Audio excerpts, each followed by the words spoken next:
mini-conf gestion d'un gros objectif. Alors, c'est m'est venu en tête parce que finalement, alors surtout ceux qui sont coachés depuis quelques années, c'est vrai que ça peut des fois être redondant l'avant-course. J'estime peut-être à tort d'ailleurs qu'au bout de certaines années, de ma part, il y a normalement plus grand-chose à dire. Je dis bien peut-être une erreur. Donc, je me suis dit, bah, tiens, je vais faire une vidéo. Alors, quand vous êtes présent aujourd'hui, c'est parfait, mais je vais surtout l'enregistrer et je vais essayer de dégager des trames communes pour vous aider à préparer vraiment les gros objectifs. Donc, aujourd'hui, on va faire quelque chose, une trame commune. Et à la fin, j'ai tout simplement pris les deux ultras où il y avait le plus de participants de la team, qui sont donc le Grand Trail Courmayeur et le Tordret. Voilà, c'est deux exemples qui vous permettront de voir la mise en pratique de ce qu'on aura vu avant, comment analyser une course. Voilà, c'est les deux exemples. Je me dis, tiens, ça peut servir au plus grand nombre, quoi. Mais quels que soient vos objectifs, quel que soit l'objectif de distance, tout peut être, je pense, utilisé de ce qu'on va discuter ce soir. Pareil, ceux que je coach depuis plusieurs années, je le faisais au début. Je faisais souvent une fiche de, comment dire, de gestion de course, en fait, de détails de profil. Et c'est quelque chose que j'ai abandonné parce que j'ai fait un constat que ça a tendance à pas forcément vous autoriser. On me l'a dit de manière très franche, on lisait ma feuille la veille et voilà. Donc, je pense que… Ouais, il faut juste enlever les sons, ouais, ceux qui ont des sons derrière. Sauf pour les questions, hein. Voilà. Donc voilà. Donc, ouais, j'évite ces fiches parce que je pense qu'en fait, l'étude d'une course doit venir de votre part. Par contre, c'est à moi de vous donner toutes les pistes, voilà, pour bien le faire. Alors, le sommaire rapidement, bon, j'ai déjà mis sur Facebook. Donc, on va parler du fameux affûtage, la lecture de profil, voilà, comment bien lire un profil de course. Quelques tout petites notions d'approche mentale, mais bon, c'est vrai que Greg, à l'époque, avait déjà quand même répondu à pas mal de choses. Ensuite, la fameuse question « quelle allure ?» hein, je fais mon gros objectif. Je parlerai aussi de la gestion de l'alimentation par rapport à la régulation de l'allure, c'est pas ce que vous allez manger, mais quand est-ce que vous allez le manger. Et donc voilà, à la fin, je vais utiliser les cas concrets du Grand Trail Courmayeur et du Tordret. Je vous propose, histoire que ce soit interactif, quand vous avez des questions, hein, vous n'hésitez pas, vous enlevez vous remettez le micro. Et donc voilà, vous n'hésitez pas. Ça marche ? On est parti. Donc, à la fin, avant les cas concrets, j'interromprai l'enregistrement et je reprendrai pour avoir des enregistrements à part. Voilà. OK. Alors, gestion de l'affûtage. Donc, l'affûtage, c'est vrai que ça peut avoir différents termes. L'affûtage, c'est pas la perte de poids, hein, parce que c'est ce qui peut être utilisé notamment dans les sports de combat où on s'affûte, on perd du poids.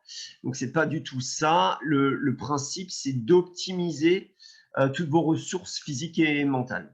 Voilà, grosso modo, c'est d'utiliser un peu cette surcompensation qui fait que vous allez encaisser la prépa et arriver donc en méga forme sur votre objectif. Voilà, ça c'est un peu la théorie. L'affûtage, j'insiste vraiment là-dessus. C'est souvent quelque chose, je le remarque, que pour beaucoup est compliqué à faire. Compliqué de s'arrêter 3 jours, 4 jours. Faut bien imaginer que la fatigue physique, c'est compréhensible, mais là où pour moi il y a le plus d'avantages sur l'affûtage, c'est le mental, c'est vous donner faim en fait. C'est d'arriver, d'avoir envie d'aller en montagne.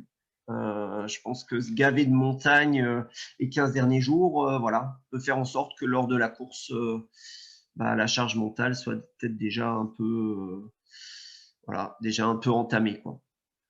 Donc voilà à quoi sert l'affûtage. Alors, l'affûtage, c'est certainement une des choses sur lesquelles où on n'a pas vraiment de vérité scientifique, parce qu'on va dire qu'il y a presque autant de modèles que de coureurs, en tout cas chez les élites, parce qu'ils démontrent souvent leurs entraînements, on voit de grosses différences. Preuve qu'il n'y a pas une vérité. Néanmoins, il y a quand même une base commune Euh, le principe, la phrase que j'aime bien, c'est qu'il vaut mieux prendre le risque d'être trop reposé que trop fatigué. Ça, c'est clair. C'est qu'il vaudra toujours mieux faire sauter une séance que de s'en rajouter une ou d'en faire une absolument. Voilà, parce que c'est écrit dans le programme et qu'il faut le faire. Voilà. Donc, je pense que c'est vraiment un dicton qu'il faut avoir en tête. Voilà, vaut mieux en faire moins que trop.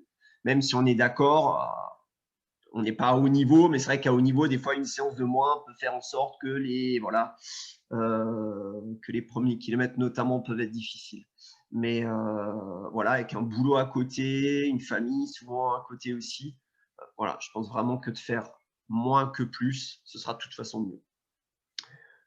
Les canevas qui existent un peu dans le modèle de l'athlétisme notamment, voilà, parlent souvent d'une période d'affûtage à partir de J-10. Voilà, c'est vraiment quelque chose de générique. C'est sûr qu'à J-10, on évite quand même de faire les dernières erreurs. Donc, quand je dis J-10, c'est la dernière, donc c'est ce que je mets là. Dans le modèle classique, l'intervalle training à J-10, c'est-à-dire qu'on va faire une dernière intensité. Alors, une dernière intensité, on va taper un peu dans le corps, et donc on va observer un repos complet derrière, et puis après une petite reprise de footing, mais vraiment dans la dernière ligne droite. Ce qui est délicat vraiment dans l'affûtage, c'est que normalement, une fin de prépa, on devrait arriver justement à cette sensation de fatigue. Si la prépa, on a bien monté les curseurs, à J-15, avoir une belle fatigue, c'est tout à fait normal. Voilà. Par contre, c'est sûr qu'à partir de J-10, il faut que cette fatigue, très rapidement, elle parte. D'où l'intérêt, justement, de ne pas faire ces séances en trop. Donc voilà.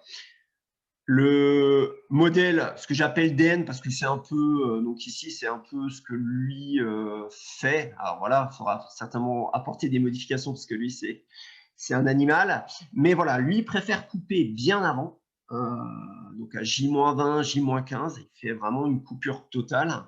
Par contre, il a vraiment. Donc l'avantage d'une coupure à J-20, J-15, c'est qu'on peut se permettre de vraiment charger fort parce qu'on sait qu'on a 20 jours d'erreur ou justement ce fameux dicton de faire une séance en moins fait qu'on prendra moins de risques. D'accord? Donc, c'est vrai que psychologiquement, une coupure à J-20 notamment, alors certains parlent même de moins 21, voire même un peu avant sur des gros ultras.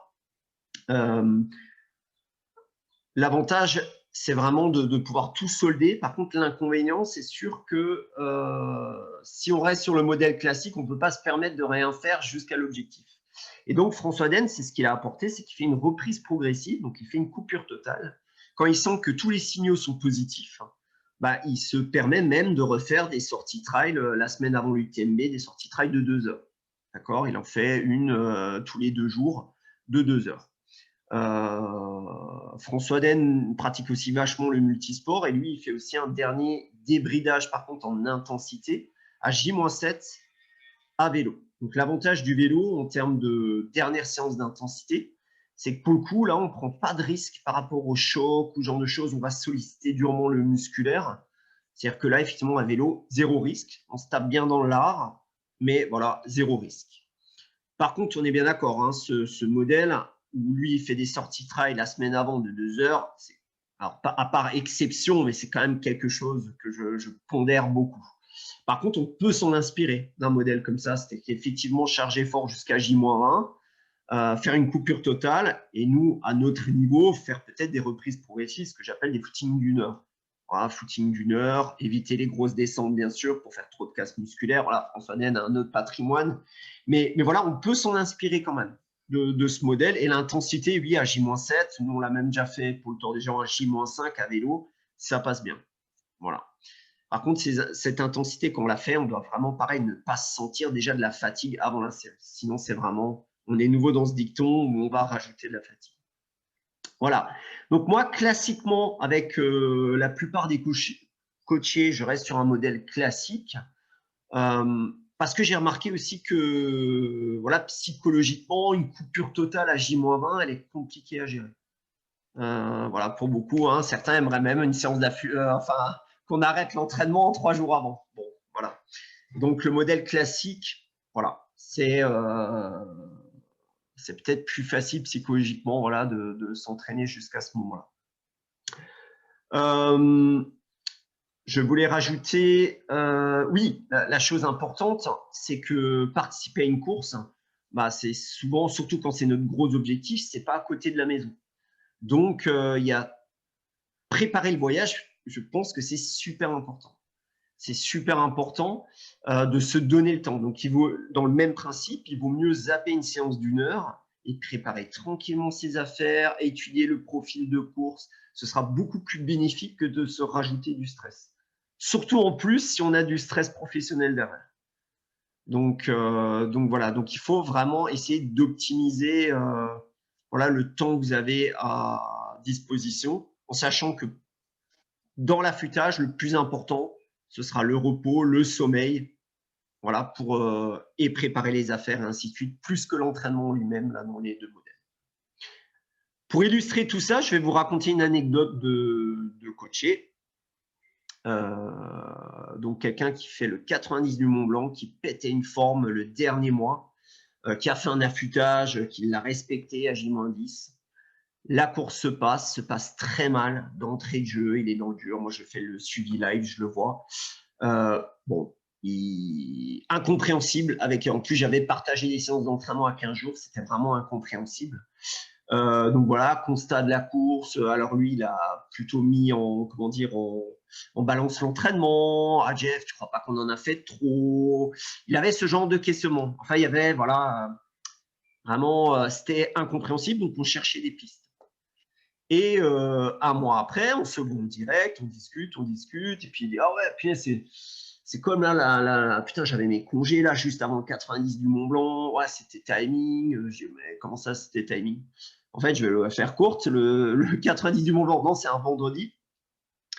Le départ, c'est à 5 h du matin. Et lui, il est parti de Colmar le jeudi soir à 19 h. Donc, il a roulé jusqu'à 1 h du matin à Chamonix. Il a préparé, alors, rien n'était prêt, il a fait ses affaires, il a dormi 2 heures et il a pris le départ. En panique totale parce qu'il est arrivé 5 minutes avant le départ. Bon, voilà, parce que rien n'était prêt. Donc, voilà. Donc, j'ai dit, bon, ben voilà. Là, tu t'es entraîné 3 mois et tu as tout foutu en l'air juste sur une soirée, en fait. Sur une soirée. Donc, mettre autant d'investissement, bah, il aurait peut-être dû prendre un congé de plus et avoir le jeudi libre, par exemple. Hein. Alors, je conçois que ce n'est pas facile, mais faire des grosses courses, avoir un investissement financier, parce qu'on prend des hébergements, des dossards, on prend un coach pour le coup, voilà, et pas prendre ce jour de congé, voilà, bah, ça a été une très grosse erreur pour lui. Voilà. Donc, ça, c'est un peu l'illustration de comment on peut tout foutre en l'air dans ces périodes d'affûtage. Donc, lui, l'entraînement était nickel. Mais voilà, préparer le voyage, les affaires, le déplacement n'a pas du tout été géré. Pour ça, quand il y a un départ tôt d'une course à 5 h du matin, pour moi, arriver la veille au soir, c'est de toute façon une très mauvaise idée, quoi. Donc, ouais, il faut chercher le dossard aussi. Il y a plein de choses à faire, quoi. Donc, tout ça, le faire tranquillement, c'est… Voilà, c'est vraiment du bonus, quoi. Donc, il ne faut pas mésestimer dans cette période-là, voilà, les choses autres que l'entraînement. Dans l'affûtage, je parle aussi d'alimentation. Alors, je ne vais pas vous parler de précisément. Je vous donne juste mon avis après des années de pratique. C'est que je pense que globalement, moins vous changez votre alimentation, si elle est bonne au quotidien, bien sûr. Hein. Si vous allez manger des burgers toute l'année, bien sûr, ça ne le fera pas. Mais si vous estimez que vous avez une alimentation correcte durant toute l'année, pour moi, il n'y a pas de sens d'augmenter trop les rations. Parce que je pense qu'on a le mauvais réflexe de manger presque trop de pâtes, trop de riz, trop de pommes de terre. Parce que voilà, il y a ce mythe de la recharge glucidique qui est vrai, hein, mais il faut quand même savoir que tout ce que vous prenez en trop en glucides va dans le gras, hein, de toute façon. Va surcharger l'estomac. Voilà. Donc, moi, mon avis sur l'alimentation, ouais, c'est vraiment avoir une alimentation normale et pas se casser la tête. Il y a juste un écho là. Ouais. Amandine, elle se met en mute. C'est Thomas. Ah. Hein? Non, si vous êtes dans la même pièce, c'est normal. Ah ouais. Mais je le suis en mute. Ah ouais. Bon, bref. Donc voilà, donc l'alimentation, avoir une alimentation normale, bien sûr, éviter quand même tout ce qui est viande rouge la veille d'une course. Mais voilà, vous ne cassez pas trop la tête, surtout si vous n'avez pas d'ennui digestif sur la course. Je pense que là, il faut encore moins voilà, surcharger l'estomac. Voilà. Donc, manger des rations plus ou moins normales, ça fera l'affaire. Voilà, je ne sais pas si Anise est là, hein, si elle veut rajouter quelque chose qu'elle n'hésite pas. Je ne vois pas forcément la liste de tout le monde. Mais voilà, ça c'est purement du vécu. Est-ce qu'il y a des questions? Je suis là, là sous le couvert de Benoît. Ouais. Ouais, donc moi je suis assez d'accord. Hein. À partir du moment où on a une bonne alimentation, bah, pas besoin de changer quoi que ce soit. Moi, ce que je conseille souvent, c'est quand même la semaine qui précède, même si on n'a pas vraiment de sensibilité ou qu'on la sent pas, c'est d'essayer de limiter le gluten. Donc en gros, éviter de s'empiffrer de pâtes et de pain et peut-être essayer d'aller plutôt sur riz, tu vois, genre de trucs, pommes de terre, patates douces, enfin voilà, les alternatives quoi. Ça, c'est le premier truc. Et idem pour les produits laitiers. Disons que c'est pour éviter de trop encombrer et d'éventuellement déclencher des inflammations ou des irritations qui ne sont pas souhaitables, quoi. Vraiment juste la dernière semaine. Ok, nickel. Nickel, Anise, merci. Voilà. Donc, alors maintenant, c'est vrai que je vous propose les deux modèles. Hein, c'est après aussi à vous de ressentir les choses. Si à un moment donné, vous dites, ouais, Jeff, moi, le modèle classique, ça ne me va pas, je préfère couper avant, mais il faut que je charge un peu plus avant. Ben voilà, à vous de me guider un petit peu. Mais j'estime que vraiment, les 15 derniers jours, c'est vraiment vous qui faites la réussite de l'affûtage ou pas, en gérant les facteurs externes à l'entraînement. Voilà, ça c'est un peu mon message. Est-ce qu'il y a des questions sur l'affûtage? Non? Est-ce que c'est possible, c'est Thomas ici, est-ce que c'est possible de faire un affûtage en gardant vraiment une intensité, un volume très faible, mais justement pour pas perdre un peu parce que moi, si je coupe totalement, le problème, c'est que je vrille, quoi. Je me suis mal exprimé. On coupe totalement seulement, donc par exemple, après l'intervalle training à J-10 ou quand on fait à J-1, quand on fait le modèle DN, sur 2-3 jours. Hein. Après, il faut quand même de toute façon toujours reprendre. Alors moi, je suis plutôt adepte des petits footings d'une demi-heure qui ne laissent pas de traces avec 2-3 petites ok, ouais.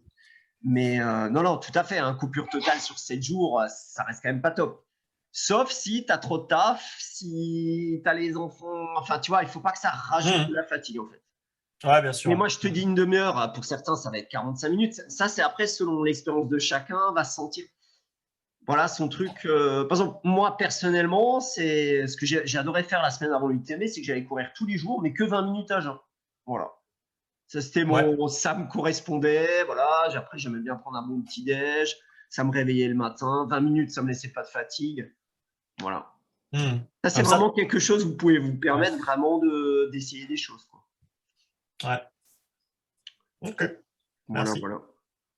Et pareil, tu vois, le footing à jeun, si c'est pour dormir 1 heure en moins, ça ne vaut pas la peine. Il faut être en vacances, par exemple, tu vois, de rien changer sur l'heure de réveil et se permettre de faire un footing à jeun. Ah, mais tu vois, si tu te lèves à 5 heures du matin, à mon avis, ce ne sera pas bénéfique, tu vois, au lieu de 6 heures. Ah ouais, non, je confirme. Ouais, bon. Ok, d'autres questions sur l'affûtage? Non. Ok. La suite. Ce que j'appelle la lecture du profil. Alors là, bon, pour le coup, j'ai pris un profil du Grand Trail Courmayeur 55, mais c'est vraiment juste pour des fois pointer les choses. Alors, c'est des choses qui peuvent être classiques, surtout pour ceux qui sont coachés depuis quelques temps. Voilà, ce que je conseille quand on fait donc une lecture de profil. Tant que le fromage n'est pas. Ouais. Donc, quand on segmente le parcours, donc moi j'aime bien, et c'est ce que en général tout le monde fait, on segmente le parcours par ravito. C'est souvent ce qui est le plus facile à mettre en œuvre. C'est-à-dire que là, pour le Grand Trail Courmayeur, il y a une partie, voilà, jusque-là, deuxième partie, troisième partie, quatrième partie, cinquième partie.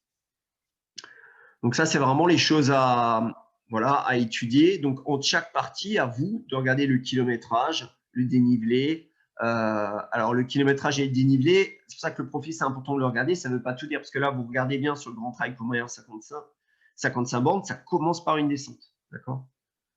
Donc, ça, c'est aussi à prendre en compte. C'est-à-dire que là, ça ne monte pas du tout. Pendant, de mémoire, 5 bornes. Et donc, c'est-à-dire que le dénivelé positif, il est réduit sur seulement 10 bornes.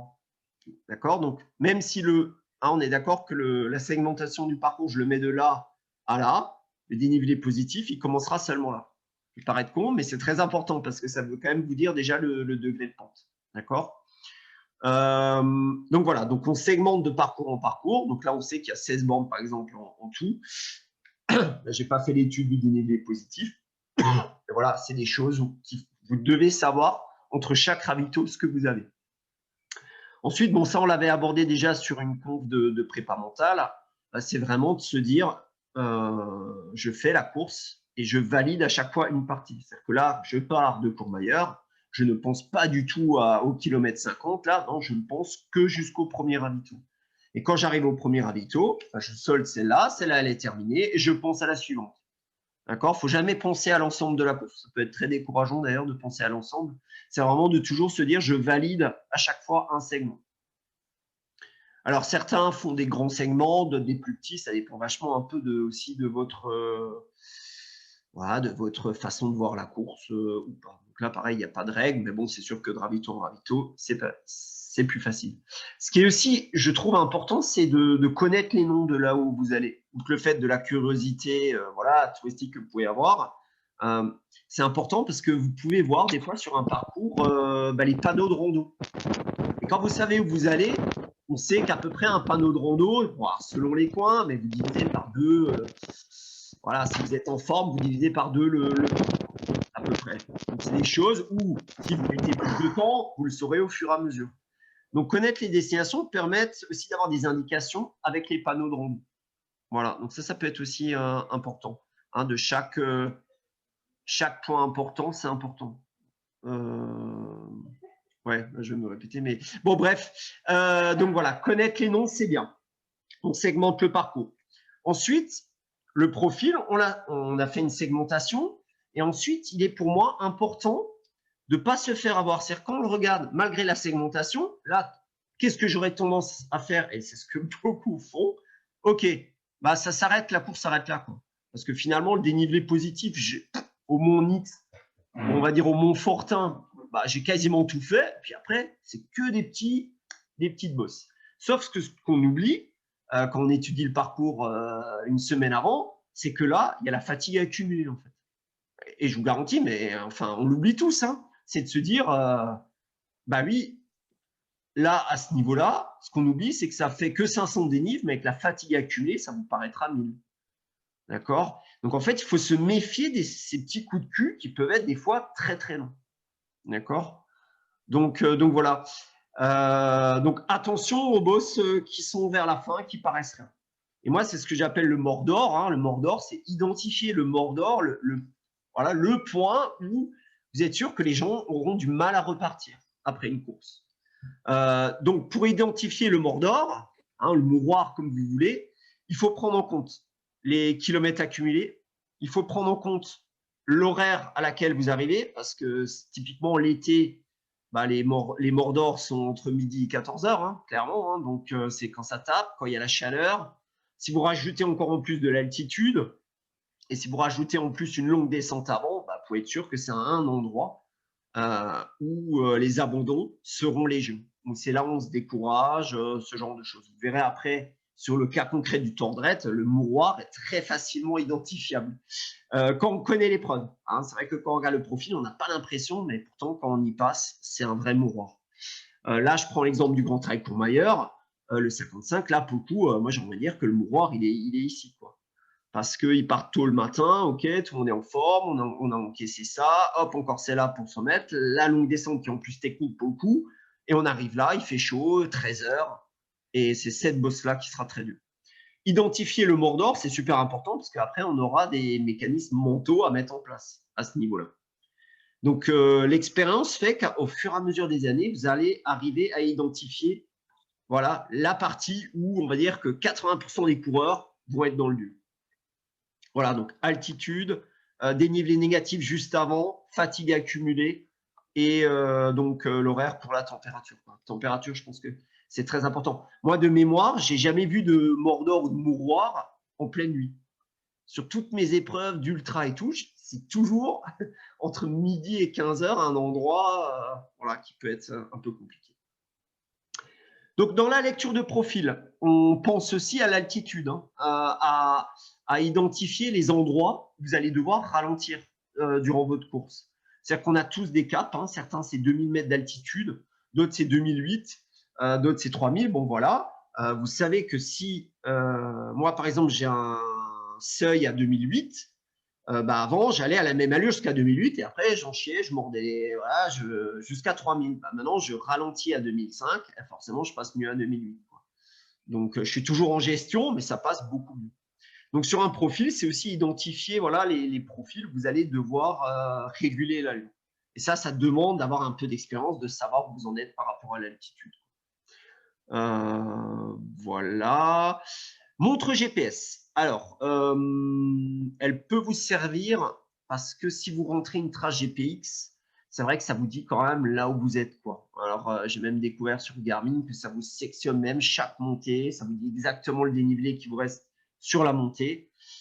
Alors, ça reste du gadget. Hein. Je dis souvent, il ne faut pas passer son temps sur la montre. Mais c'est vrai que ça peut être des fois utile, surtout quand on ne connaît pas la course.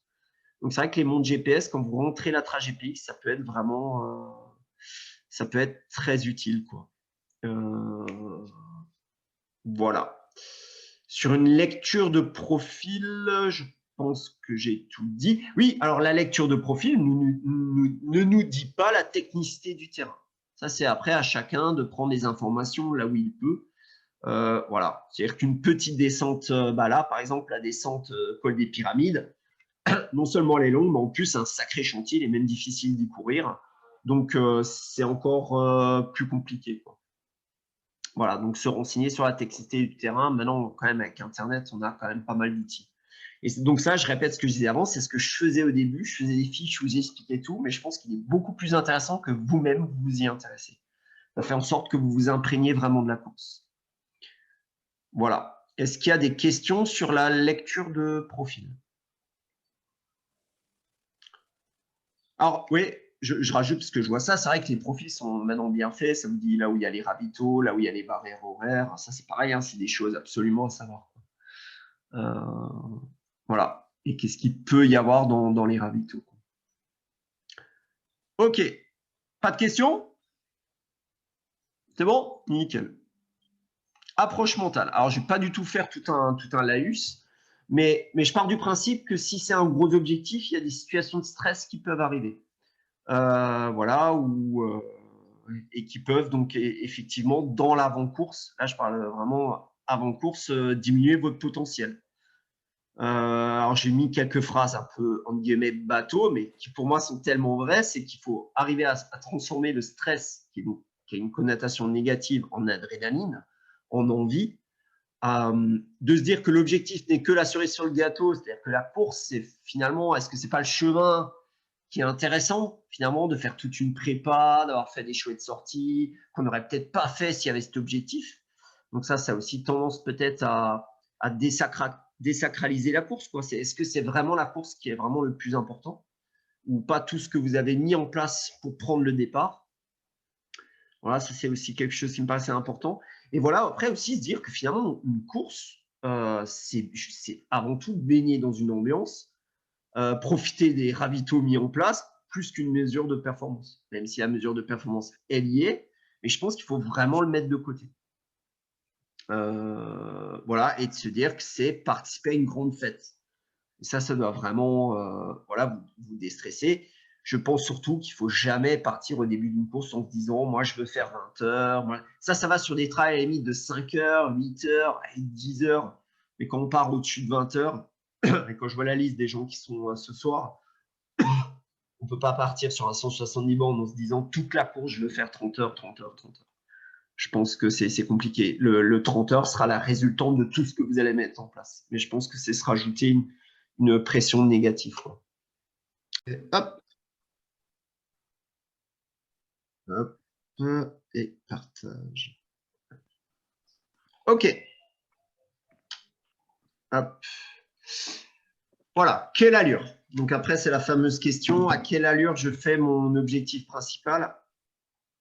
C'est vrai que j'ai souvent le terme parler d'ultra trail, mais c'est valable quelle que soit la course. Voilà, quand on va dire vous abordez la course la plus longue que vous ayez jamais fait.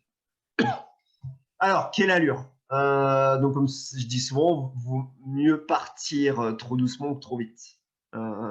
Et je pense que on met quelques années à apprendre à quelle allure je dois partir au départ. En fait, c'est un constat que vous devez faire sur vos courses qui sont passées. C'est pour ça, là, tous ceux qui ont fait des petites courses, j'ai envoyé à chaque fois des fichiers d'analyse. Ils sont très importants parce que vous allez écrire effectivement tout ce qui se passait. Et c'est ces feuilles accumulées au bout d'un an ou 2 ans, quand vous allez toutes les relire, qui fait que vous allez dégager des tendances. Le constat, c'est que si à un moment donné, sur vos courses, vous avez des gros coups de pompe, on peut légitimement se poser la question de l'alimentation et de l'allure.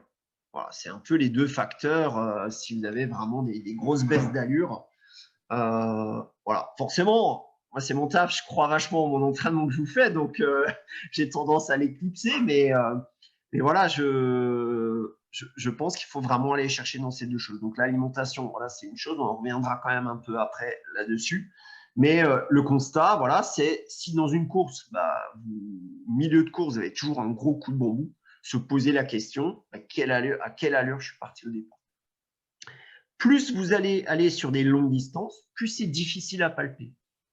Parce que globalement, plus votre course est longue et plus ça part doucement, devant, en tout cas, les élites partent plus doucement, donc en fait, ça draine tout le peloton. Hein. Et forcément, on a l'impression d'être plus en aisance, notamment quand on fait des courses de prépa de 60 bornes, on fait un 100 bornes derrière, on a forcément l'impression d'aller doucement au départ, parce qu'on allait moins vite que sur le 60 bornes. Mais est-ce qu'on est vraiment allé assez doucement? C'est la question qu'il faut se poser. D'accord? Ce qui est sûr, c'est qu'à griller votre barre d'énergie sur les 10 premiers kilomètres, c'est quand même quelque chose qu'on a du mal. On a du mal à se refaire la cerise. J'ai toujours fait ce constat à mes débuts sur Ultra. J'étais effaré sur des UTMB, des TDS, sur les premières bosses, d'être à côté de gens qui étaient essoufflés, quoi, qui respiraient comme ça. Alors ça, c'est de toute façon à bannir. Donc ça, c'est déjà le premier élément que vous pouvez avoir. C'est effectivement, c'est en termes de respiration, vous êtes en capacité à parler. D'accord? Alors, 20-30 bornes, ça va être encore différent. Enfin, je vais plutôt parler d'heures de course. On va être sur 2 heures de course. Je n'ai pas le même discours, mais quand on commence à aller au-delà de 5 heures de course, vous ne pouvez pas être en dette respiratoire dès le début. D'accord? C'est impossible. Vous tirez déjà une balle dans le pied. Et une barre d'énergie, du moment où elle commence à être entamée, elle ne se refait pas comme ça. Hein. D'accord? C'est comme dans les jeux vidéo. Hein. Je veux dire, ça remonte un tout petit peu, hein, mais elle ne se refait jamais jusqu'en haut. C'est comme quand on a tendance à penser que dans la descente, on récupère. Bon, alors, ceux qui font vraiment du trail depuis des années, ils savent bien qu'on ne récupère pas dans une descente, mais voilà, la barre d'énergie ne remonte pas, quoi. Donc, on peut avoir des fois des gens au début de course qui vont faire toc les montées, qui disent qu'ils récupèrent en descente, et ça marche 2-3 montées, et puis après, c'est fini, quoi. Donc, des exemples comme ça, concrets, j'en ai à l'appel. Hein, j'ai donné cet exemple quand même tout dernièrement, ce matin même à Jean-Michel, sur le Tour de Retz. Donc, il y a quelqu'un, il y a 2 ans, qui est parti plus doucement que Jean-Michel, d'accord, qui était donc dans les 120e. Cette personne, elle a fait 12e. Voilà. Donc, quelqu'un qui est arrivé au kilomètre, c'était au kilomètre 30, ce qui est déjà pas mal, 30 km, hein, était quand même encore derrière Jean-Michel et Sébastien. Poutou, je vois Sébastien, mais il était derrière Sébastien aussi, et le mec a fait 12e. Voilà, donc tout ça pour dire que 12e de la course. Donc, tout ça pour dire quoi? Alors, c'est peut-être vraiment quelqu'un qui se connaît bien et qui s'est fait un challenge de remonter le plus de monde possible, peut-être. Mais ce qui est sûr, c'est que le temps que vous perdez au début, enfin que vous pensez perdre au début, ce n'est pas du temps que vous perdez. C'est du temps que vous optimisez pour la suite. Ce qui est difficile sur du trail alpin, c'est que, alors je sais qu'on a eu une grosse discussion à Garde avec Laurent, que je vois ici, Mais ce qui est dur dans un ultra, c'est de se dire, je marche d'entrée de jeu. Je suis bien, mais attends, pourquoi je ne cours pas? Parce que dès que vous allez courir, vous allez faire monter le cardio. Alors après, bien sûr, ça dépend des capacités de chacun. Mais globalement, je pense qu'aussi, qu'en début de course, on a tendance à beaucoup trop courir. Et forcément, si vous courez beaucoup, vous montez le cardio et vous pompez du jus. D'accord? Faut savoir, alors, si certains lisent des magazines et tout, effectivement, on va dire que la VO2 qu'on travaille à l'entraînement peut vous servir les 2 premières heures sur une longue distance. Mais ça ne veut pas dire qu'il faut aller à fond dans cette période. Hein. C'est-à-dire que le fait de gérer ces 2 heures vous permettra, le travail de VO2 vous permet d'être le plus facile possible pendant ces 2 heures, à une certaine allure donnée. Mais le but, ce n'est pas forcément d'aller plus vite, en tout cas le jour de la course, quoi. Donc voilà, donc mon message, c'est partez doucement, vous êtes en capacité à parler avec quelqu'un dès le début de la marche en montée, c'est pas grave. Voilà. On a le seul moyen, matériel de vous donner une allure au départ, c'est d'avoir la ceinture cardio. Donc pareil, à mes débuts de coaching, c'est la chose que je faisais faire, sauf que je me rendais compte que, et moi le premier, porter une ceinture cardio sur un ultra, bon, voilà, on ne le fait pas. Donc c'est vrai qu'une ceinture cardio vous permettrait, en tout cas sur les 2 premières heures, quitte à la laisser après à quelqu'un, mais vous permettrait d'avoir un chiffre concret. De dire, OK, tu as l'adrénaline, tu as les spectateurs qui t'encouragent, machin, tu as l'impression d'être facile, mais réellement ton cœur, il dit quoi? Voilà. Il faut juste avoir ce truc de se dire, est-ce que je mets une ceinture cardio ou pas? Mais je peux que vous l'encourager. En tout cas, si vous avez des problèmes de gestion de course, quelqu'un qui se connaît sur le bout des doigts, il n'en a certainement pas besoin. Mais avoir une ceinture cardio vous permet, c'est sûr, de mieux cadrer votre départ. Clairement, parce que si vous commencez à taper, alors selon les cardio, mais au-dessus de 150, je peux déjà vous dire que vous partez trop vite, quoi. Ça peut être effectivement un entraînement voilà, en termes de frein, quoi. Qu'est-ce que je voulais dire par rapport à ça? L'intérêt de partir doucement, j'en parle là dans les titres, c'est le bénéfice mental. C'est tellement, même si on s'en fout du classement, c'est tellement plus sympa de rattraper 200 personnes à la rue que de ne pas arrêter de se faire dépasser. C'est rien que ça, vous allez déjà optimiser votre course parce que ça vous donnera un élan d'énergie. Parce que se faire dépasser par 30 personnes, forcément, ça nous renvoie à notre allure de se dire, attends, je ne suis pas bien en fait. Et ça renforce ce message. D'accord? Donc, mentalement, je pense que même à un niveau physique égal, le fait de partir doucement vous donnera beaucoup plus de peps sur une fin de course. Voilà, parce qu'il y a ce côté adrénaline de voir tout le monde au bord du chemin, vous êtes bien, vous continuez. Donc voilà. J'ai parlé de la montre. Juste pour vous dire, hein, moi, il m'a fallu 5 ans à minima pour apprendre à commencer à partir doucement. C'était assez compliqué pour moi au début, mais voilà, au bout d'un moment, on fait quand même un constat. Hein, que si on pète à chaque fois à mi-course, c'est qu'il y a peut-être un petit souci, quoi. Donc voilà, la connaissance, je vous embête beaucoup en ce moment pour un peu, des fois, vous éloigner des chiffres. J'en mets, mais je pense que c'est important de s'en éloigner parce que pour moi, l'élément clé de votre réussite centrale et qui fait que vous allez durer et que même quand le jour où physiologiquement vous baissez, vous arrivez à améliorer vos performances, fait que vous avez, à l'instant T, vous savez quelle barre d'énergie vous avez en vous. Ça, pour moi, c'est le point clé pour réussir votre course. La barre d'énergie, c'est voilà, savoir, attends, à cette allure, est-ce que je me mets en danger ou pas? Alors, cette question, elle est évolutive hein, entre chaque ultra, mais avoir ce sensitif qui fait que, non, là tu n'es pas sur le bon truc, ralentis d'un coup. Ou alors, à l'inverse, tiens, tu es bien, là, je peux me permettre de continuer. Donc là, ce n'est pas du tout un geste, quelque chose qui demande du temps, en fait. Qui demande du temps. Souvent, on a du mal à comprendre que sur 2-3 ans, des fois, c'est un peu dur. Mais moi, je trouve que c'est ce qui fait la richesse de cette pratique, c'est que justement, vous n'allez pas arrêter d'apprendre sur vous-même. Et au fur et à mesure de votre pratique, d'arriver justement, voilà, et c'est super gratifiant de savoir, OK, là, je sais ce qui me reste dans les jambes, je sais ce que je peux faire avec ça, et ainsi de suite. Et pour moi, c'est clé. C'est vraiment le plus important dans vos prochaines courses. La barre d'énergie, vous vous en servez dans n'importe quel entraînement vous sert à savoir quelle est votre barre d'énergie. Ça peut être du fractionné, ça peut être de la PPG, ça peut être n'importe quoi. Il y a ce travail-là, si je fais attention, voilà, si j'apporte vraiment, si je suis concentré sur ce que, alors pas toute la séance, mais sur des moments clés de vos séances, vous travaillez ce développement de la barre d'énergie. Typiquement, vous faites un 10 x 200 mètres, si à chaque fois vous partez sur les 6 x 200 et vous pétez sur les 4 derniers, à un moment donné, vous allez réguler.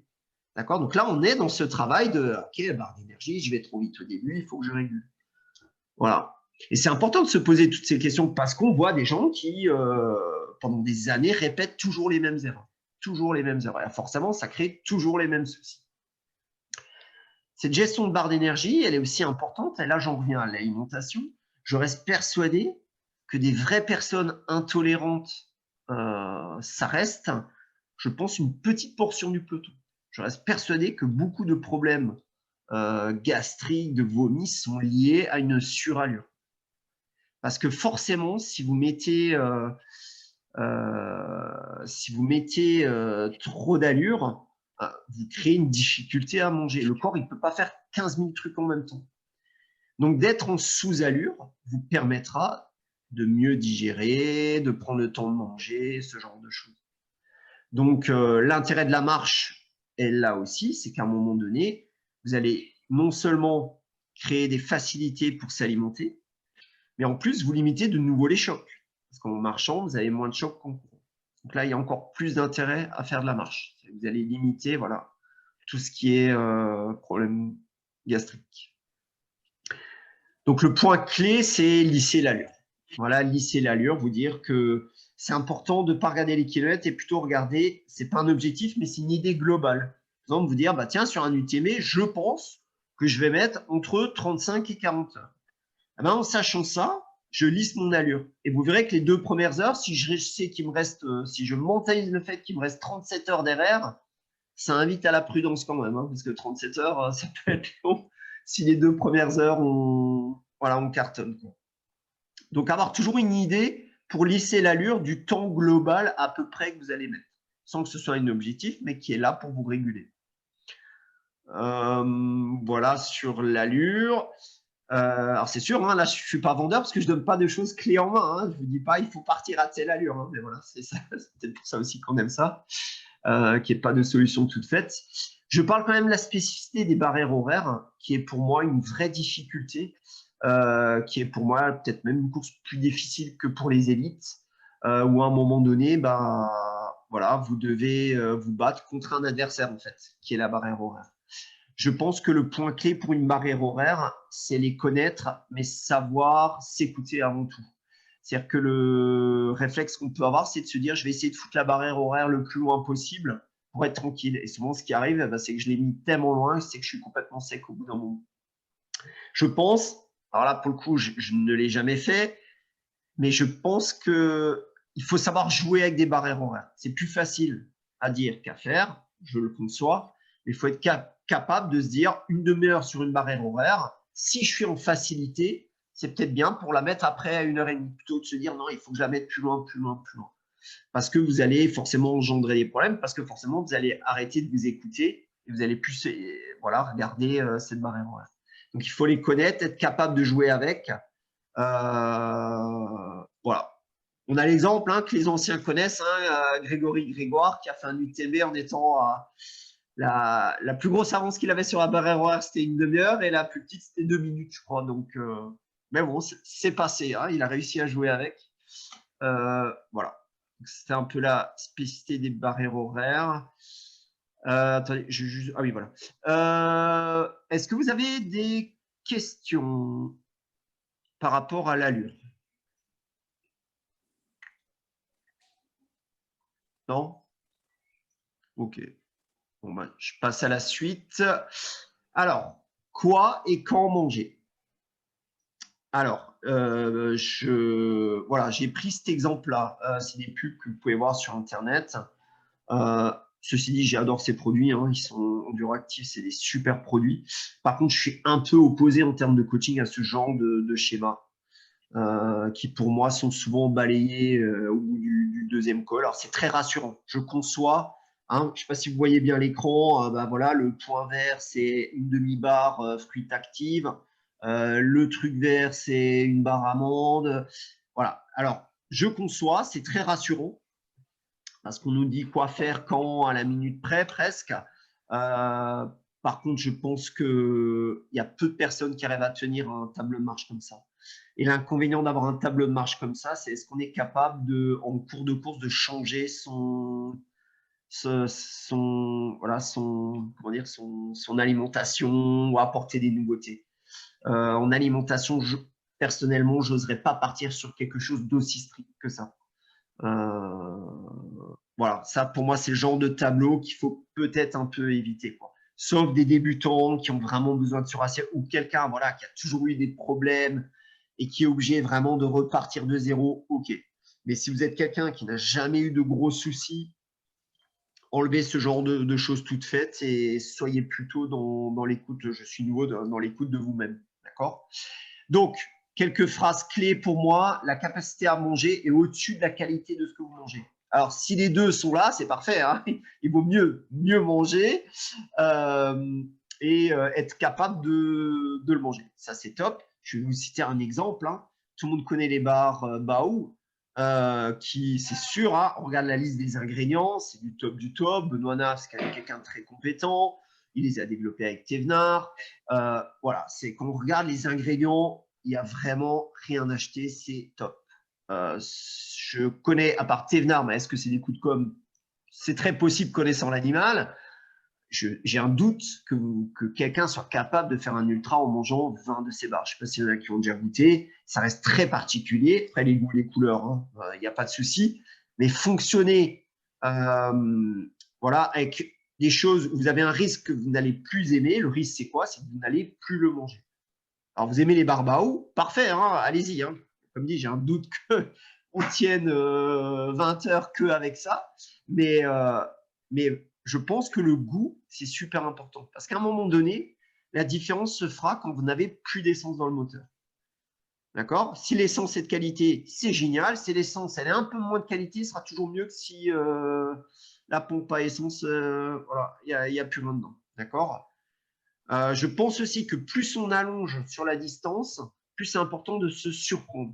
C'est-à-dire qu'on ne peut pas partir sur un ultra en se disant je vais manger, par exemple moi j'adore les sandwichs avocat, viande de grison, mais je sais que je ne vais pas tenir un ultra là-dessus, c'est pas possible, au bout d'un moment j'aurais besoin de passer à autre chose. Donc il faut essayer de, selon l'assistance que vous avez, selon les sacs que vous pouvez disposer, penser à des schémas de course qui peuvent être évolutifs sur la course. D'accord? Avoir plusieurs choses. Voilà. Alors si c'est diététiquement au top, c'est génial. Mais je dis souvent, hein, moi, je bois jamais de coca à la maison. C'est pas quelque chose que j'aime bien. Je sais que c'est pas top. Il y a trop de sucre, c'est acide. Et pourtant, je suis bien obligé d'avouer qu'en course, des fois, je pense qu'à ça, alors que je suis pas fan de coca, quoi. Voilà. Mais c'est peut-être mieux de boire du coca que de rien manger ou voilà. Donc voilà, pareil, le salami, c'est très bien que c'est une catastrophe pour l'ultra. C'est méga acide, ça vous donne soif. Et pourtant, perso, j'ai déjà l'impression que ça m'a sauvé des courses, quoi. Donc après, il y a la notion de plaisir hein, qui est importante. Si le cerveau, il dit ah, wow, du salami, c'est génial, ah, ça va peut-être contribuer, voilà, vous faire avancer. Je mets l'élément naturel. Ouais, alors je pense pareil, c'est entre un produit chimique et un produit naturel, il faudra toujours aller vers le naturel. Tout ce que vous pouvez faire dans le naturel, il faut le faire naturel. Donc sur du long, les sandwichs, ce genre de choses. Agnès nous en a déjà parlé, hein, de toute façon, sur la conf. D'ailleurs, n'hésite pas à intervenir, Agnès, hein, pareil là-dessus. Mais voilà, tout ce qui est naturel, il y a toujours plus de chances que ce soit assimilé. Donc le but, c'était pas du tout, parce que Agnès avait quand même déjà bien répondu à l'époque, c'était plutôt de vous apporter des éléments sur quand est-ce que je mange dans ma course,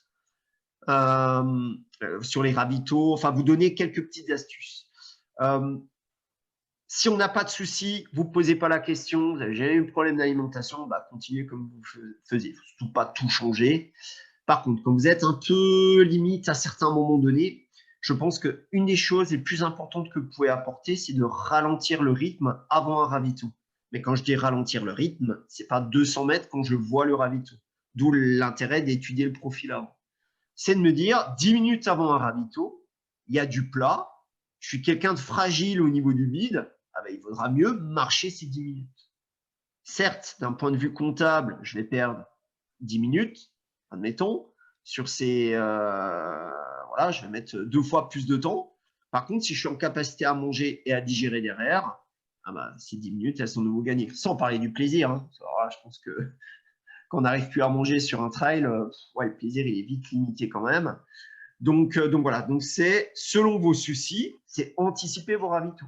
Donc certains, ça va être 2 minutes avant, d'autres, ça va être 5 minutes, d'autres 10 minutes. Mais déjà, préparer son corps, se dire, OK, je vais manger, je ralentis le rythme, je souffle. Voilà, je me prépare au ravito.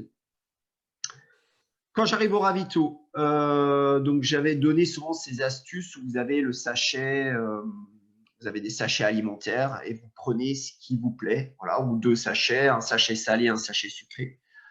Par contre, je vous conseille de ne pas trop squatter sur le ravito. C'est plutôt de prendre ce qui vous intéresse. Alors bon, aujourd'hui avec le Covid, vous allez me dire c'est eux qui vous servent, mais et vous partez doucement dans le même esprit, vous marchez. Courez pas après un ravito, vous marchez et vous prenez le temps de manger tranquillement. Au lieu d'être sur place et de courir tout de suite derrière, ah ben je lisse ce temps-là en prenant ce qui me plaît et je vais le manger sur 5 minutes, 10 minutes.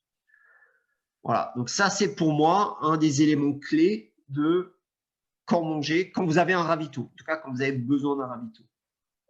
La question à quel moment je mange les choses que j'ai sur moi, là, j'en suis au ressenti. Voilà, au ressenti, quand vous commencez à vous connaître, quand vous commencez à sentir l'hypo arriver ou pas. Voilà, quand on est débutant, on peut faire certains font un timer où toutes les demi-heures, ils doivent manger. Voilà, moi, je pense qu'il faut vite passer à autre chose et plutôt être sur le ressenti. Voilà, sentir un peu, ça se sent en hypo, hein, le regard qui commence à devenir un peu voilà, hagard, ce genre de choses. Voilà, c'est des choses où vous devez être connecté avec votre corps. Ce qui est sûr, c'est que voilà, donc il faut s'écouter, manger à ce moment-là quand vous en avez besoin. Il faut aussi, si possible, éviter, malheureusement c'est ce qu'on fait, c'est on va manger ce qu'on a sur nous quand on est en haut de la bosse. Quand on est en haut de la bosse, le souci c'est quoi? C'est que derrière, on va courir dans la descente. Donc quelqu'un qui est fragile, ben, on va rajouter des chocs et voilà, c'est nouveau pas bon pour la digestion. Donc c'est vrai que si, de ce point de vue-là, on peut l'anticiper à, on va dire, aux 2 tiers de la montée, c'est bien. Donc, ralentir un peu pour pouvoir manger. Voilà, toujours cet esprit que quand je mange, je ralentis mon rythme. Obligatoire. D'accord voilà, donc éviter voilà, de manger juste avant une longue descente. Je parlais aussi, donc à quel rythme j'en ai parlé, sur les ravitaux, j'en ai parlé. Là, j'ai plus rien qui me vient en tête, même si j'avais, il me semble, quelque chose à vous dire. Hydratation. Ouais, l'hydratation. Alors, c'est marrant parce que l'hydratation, les dernières études là reviennent vachement en arrière. On nous disait il faut boire. Faut pas attendre d'avoir soif pour boire. Voilà, faut boire, faut toujours avoir les urines claires. Ça, c'était un peu le discours il y a même encore 5 ans. Ils reviennent un peu en arrière. Ils disent qu'à l'inverse, il faut un corps déshydraté ne perd pas tellement en perf que ça. Ils ont même montré que les meilleurs marathoniens mondiaux arrivent. C'est du haut niveau, hein, donc attention à ce que je dis, mais voilà, c'est toujours intéressant. Ils arrivent déshydratés sur des marathons, tout simplement à cause du poids. Hein. Et ils jouent avec cette déshydratation. Bon, vu les records, apparemment, il n'y a pas trop de soucis.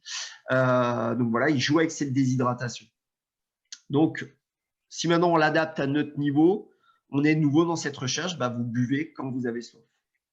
Voilà, quand vous avez, voilà, donc pareil, on a eu l'effet sur un ou 2 coachés, l'effet des fois de trop boire d'un coup peut aussi vous poser des problèmes, quoi. En digestion, enfin tout ce qui est digestif, ce genre de choses. Donc, ce qui vient un peu voilà, dans les sciences de l'entraînement, c'est que faut pas être à l'exagération. Alors après, il y a eu des cas d'hypona, j'arrive jamais à le dire, hyponanémétrie, enfin c'est boire trop d'eau. Ouais, il y a déjà eu des décès sur des marathons. Voilà, on arrive un peu à l'excès inverse. Et en fait, alors ça, c'est un document que j'ai vu tout dernièrement. Ils ont montré que les études qui montraient une baisse de perf dès qu'on était déshydraté de 5%, on perdait tant et tant de minutes sur le marathon. En fait, c'était une étude qui était diligentée par Oversteam. Voilà. Donc, vous comprenez vite les enjeux. Après, je pense que ça dépend aussi de ce qu'on boit. Ouais. Si tu bois de l'eau claire, ça dépend aussi de la chaleur qu'il fait, de la sudation, de ce que tu perds.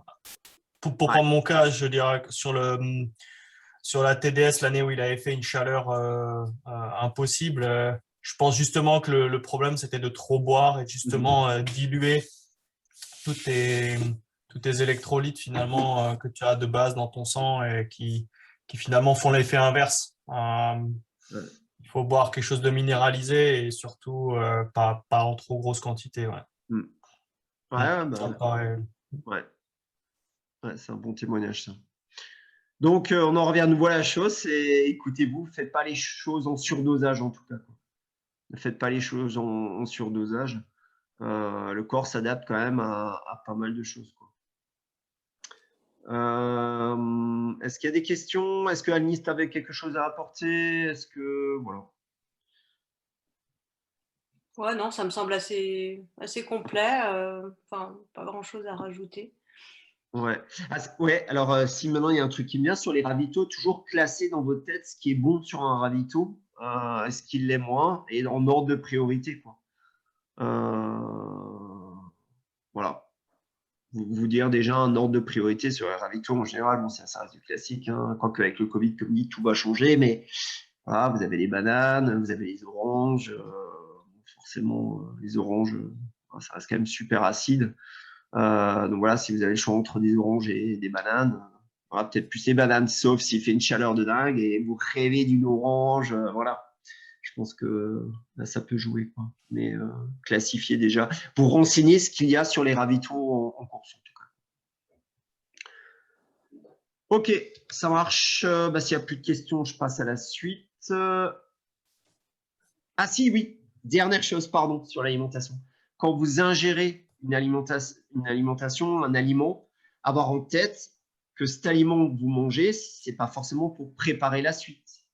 C'est peut-être déjà pour compenser des pertes que vous avez fait avant. Je sais pas si vous voyez ce que je veux dire, c'est que on a tendance des fois à manger et puis on va pas remanger une demi-heure après, même si je me sens un peu groggy, parce qu'on va dire, mais attends, j'ai déjà mangé il y a une demi-heure. Bah ouais, mais peut-être que ce que vous avez mangé a juste servi à compenser les pertes que vous aviez avant. Voilà, ça c'était une chose qui me paraissait super important à rajouter. Ah bah voilà. Question. Alors j'aimais juste cette phrase. C'est Maria Semeredian. Donc c'est une prof de PS, mais qui est formatrice aussi en formation d'entraîneur, qui a fait le tour des géants d'ailleurs, qui est une athlète élite. Et j'ai adoré sa phrase parce qu'elle dit voilà, donc la clé en ultra, c'est d'être capable de planifier à fond tout en sachant rester super flexible. Je pense que c'est vraiment très bien dit. Ça reprend finalement, c'est un peu la phrase, je trouve une bonne phrase de conclusion. C'est-à-dire qu'il faut essayer de tout regarder en détail, mais il faut être super flex le jour de la course, quoi. Être capable de changer tous ses plans.